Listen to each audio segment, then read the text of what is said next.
তোদের সাথে আছে এই মাদার তোর লিডার রুবেল মুন্সি, খানকির বলার নাম রুবেল মুন্সি। আমার বাড়িতে বাড়িতে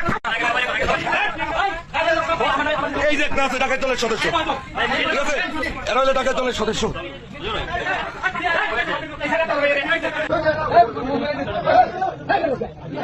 হ্যালো বন্ধুরা, আসসালামু আলাইকুম, ওয়েলকাম টু মাই চ্যানেল। তো আশা করি সবাই ভালো আছেন। আমি ভালো আছি। বেসিক্যালি সকাল সকাল একটা ব্রেকিং নিউজ পাইলাম, সেটা হচ্ছে আপনারা একটু দেখেন, আমার পাশে থাকা ভিডিওটা একটু দেখেন, তারপরে আপনাদের সাথে কিছু আলোচনা করছি। আর এই মাদার তোদের সাথে আছে এই মাদার তোর লিডার রুবেল মুন্সি, খানকির বলার নাম রুবেল মুন্সি। আমার বাড়িতে বাড়িতে এই যে একটা আছে ডাকাত দলের সদস্য, ঠিক আছে, এরা হলো ডাকাত দলের সদস্য।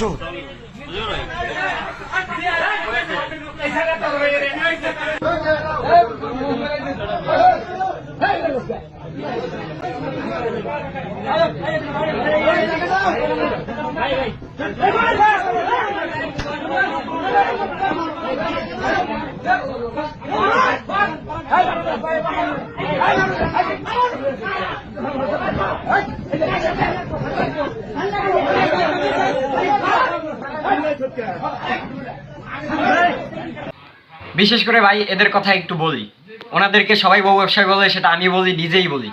কেননা ওনার বউকে নিয়ে ভিডিও করে, তারপর হচ্ছে বিভিন্ন মানে অঙ্গভঙ্গি দিয়ে ভিডিও করে, মানে বউর সাথে এমনভাবে ভিডিও করে, এটা কিন্তু মানানসই না। একজন ব্যক্তিগত মানুষ হিসাবে একজন ব্যক্তিগত মানে নিজের বউকে এভাবে মানুষের সামনে দেখানো ঠিক না। এই কারণে আমরা সবাই ওনাদেরকে বউ ব্যবসায়ী বলি, কারণ মহিলা মানুষ মানে মেয়ে মানুষদেরকে দেখলে মানুষ একটু বেশি মনে করে যে সেই সব ভিডিওগুলো একটু দেখে। এর জন্য ওনাদেরকে আমরাও বউ ব্যবসায়ী বলি, আমিও বউ ব্যবসায়ী বলি, সাধারণ জনগণ সবাই বউ ব্যবসায়ী বলে। কিন্তু উনি একটা সেলুন দিছে, তারপর হচ্ছে যাই হোক দিছে, সমস্যা নাই, এটা আমাদের কোনো বিষয় না। তারপর হচ্ছে অনেকে বলতেছে যে ডাকাতি করে কট খাইছে, তারপর হচ্ছে এইটা ওইটা মানে বিভিন্ন কিছু। এখন ভাই জানি না উনি কিভাবে কট খাইছে, কেন কট খাইছে, কারণ সোশ্যাল মিডিয়াতে এখন পর্যন্ত এটা রিয়েল কোনো কথা আমরা এই পর্যন্ত শুনতে পারি নাই। তো যেহেতু শুনতে পারি না, ওই ক্ষেত্রে ওনার পক্ষে অথবা ওনার বিপক্ষে আমরা কোনো রকম সাফাই গাইব না, সাফাই করব না। কেননা আমরা ওনাদেরটা খাইও না, ওনাদেরটা পড়িও না। আমরা শুধু মানে সমাজের মধ্যে মানুষ কি অন্যায় করে, যেটাই করে মানে কিছুটা তুলে ধরার জন্য। তারপরে আমাদের অনেক ভুল হয়, আমাদেরও ভুল হয়, ভুল যেমন মানুষের হয়, আমরাও তো মানুষ, আমাদেরও অনেক ভুল হবে, এটাই স্বাভাবিক। কারণ এর জন্য আমি বলতে চাই, উনি ডাকাতি করছে, যেটাই করছে এটার একটা সুষ্ঠু তদন্ত হওয়া দরকার।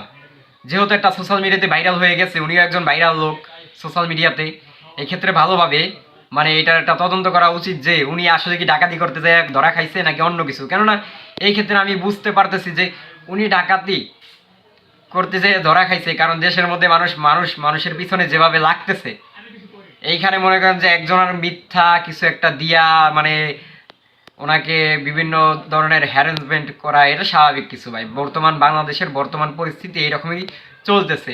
আর যদি সত্যি উনি এরকমের কিছু করে থাকে তাহলে ঠিক আছে, সমস্যা নাই, তাকে আইনের আওতায় আনা হোক। এটা আমি চাই, এটা আমাদের সাধারণ জনগণ চায় কি না না চায় সেটা তাদের ব্যক্তিগত বিষয়। কিন্তু আমার থেকে আমি চাই উনি কি করছে না করছে, যদি অপরাধী হয়ে থাকে তাহলে ওনাকে অবশ্যই আইনের আওতায় আনতে হবে। আর যদি অপরাধী না হয়ে থাকে তাহলে এটা কেন হয়েছে, কেন করা হয়েছে, এটার একটা সুষ্ঠু তদন্ত করা দরকার। কেননা ভাই বর্তমানে যে সমাজের মধ্যে আমরা বসবাস করি, মানুষকে মিথ্যা বিভিন্ন কথাবার্তা বইলা হ্যারাসমেন্ট করতেছে মানুষ যেভাবে, সেটা মনে করেন কখনোই মাইনা নেওয়া যায় না। কেননা ইউটিউব থেকে ওনার ইনকাম আসে, তারপর হচ্ছে নতুন বিজনেস দিচ্ছে, সেখান থেকেও ইনকাম আসবে।